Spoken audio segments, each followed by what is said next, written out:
Jason, did you ever want to copy a building and put it across the side of the world with one little command?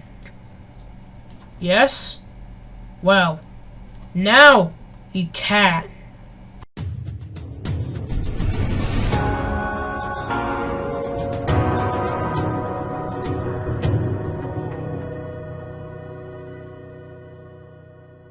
Hello everyone, so Snapshot 14W03A came out early on today, and I've been trying to figure out how to play with these commands, this clone command, which taken me over an hour. But finally I got it working and finally know how to use it. So, clone command, how it works: copies a block, a chunk, which I set it to be this house, and place it somewhere else. So this is the structure. So /clone, quarters number 1, quarters number 2, and then quarters number 3. So /clone, so like x1, x2, x, and then mode, which I have no idea how it works, but apparently it's a mode. So x1 is the first corner, so it's the bottom corner. So this bottom corner of this house is the 1647939.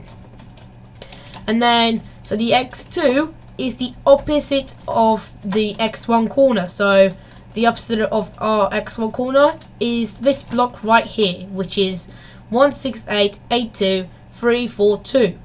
And then the third set of command is the coordinate. It's the coordinate where you want the chunk to be placed. So in this case of the house, it's here, 16780.359. And then we have the fill tool, which acts similar to the copy tool, but it's fill, and it's not different with the structure at all. So it's /fill, a coordinate 1, coordinate 2, and then the ID of the block. So we got /fill x1, x2, which is basically the corners which are explained in the copy tool, tile name, the data value, and then the old block handling, data tag, and stuff.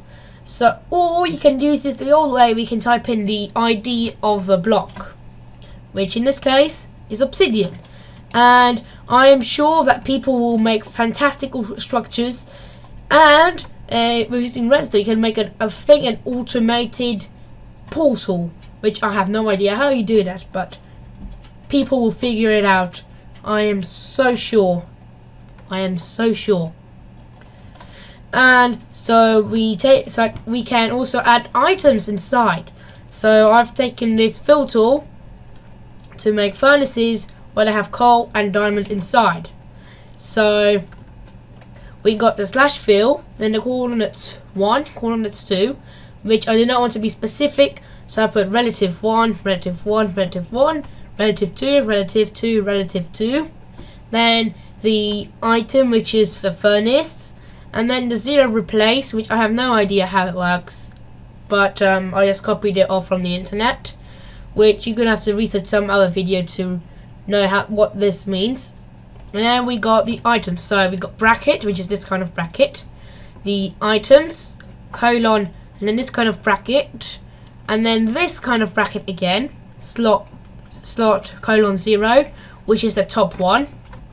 Then the ID is the diamond, so ID colon diamond, comma, the count colon 1. So this is the slot where you can put, so in the furnace there are 2 slots, slot 0, the top one, slot 2, the bottom one, and then slot 1 is the bottom one, slot 2 is the slot where the smelted items come out. And then the ID is the item you want it, and then the count is how much you want. So now we close the bracket. If you want to do more items, we put a comma, and we basically do the same structure of this coordinate here, or the coordinate command. But in this case, because we're putting it at the bottom, we put 1 here, in the slot, and then we want to change the item, or I wanted to change the item. We can still keep diamond, but I want it to be coal.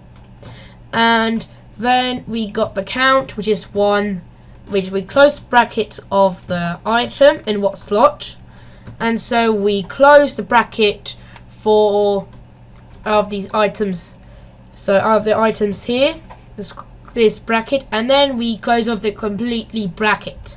So that's how this works. We can change the diamond into, let's say, wood, and then we keep the coal. Or maybe it's not wood. Maybe it is plank. No, not plank again as well. So I finally figured out. So I can't find the wood, but in this case, then I'll use the iron ore. So the iron ore, and then it's melted by coal, and it works. So you can make automated furnace systems with command blocks, or spawn chests with items, like fill the block, multiple blocks, sorry, because you already can do that, I think, with one single block. So this will save a lot of time making a big, massive, long line of command blocks to fill up a house or a portal. And then the teleporting system has been changed, a bit tweaked. So now we can add customized rotations. So this is the normal TP command. So TP and the name of the username or whatever, and then the coordinates, which teleports you here. But now we can add the rotation / TP. So the Y rotation and the X rotations are optional. And if you want to add the rotation, you need to add the X and the Y. So the Y, changes your rotation, and then the X changes the face. Yes. So the Y will change your rotation, and then the X will change which face down or up, or so we can put it on 90 as well. And then we're facing down instead.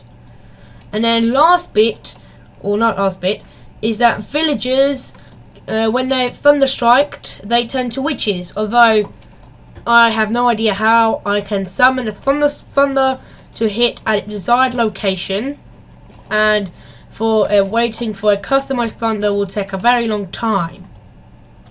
Now the last bit is that the skins have been changed. So now you know where you can add like hoodies and hats onto your skins. So this hoodie is an actual hoodie. Even though it's very hard to see, it is a hoodie. And I need to take up this Christmas hat.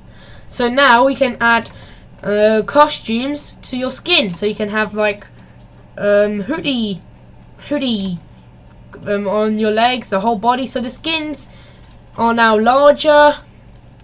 Well, the actual painting of the skin in paint.net or paint, whatever, are different. But yeah, so now you can add actual clothes to your skin without having to add colored leather. So that is really, really cool, which I shall be doing so at some point. So that's all from this snapshot, so goodbye.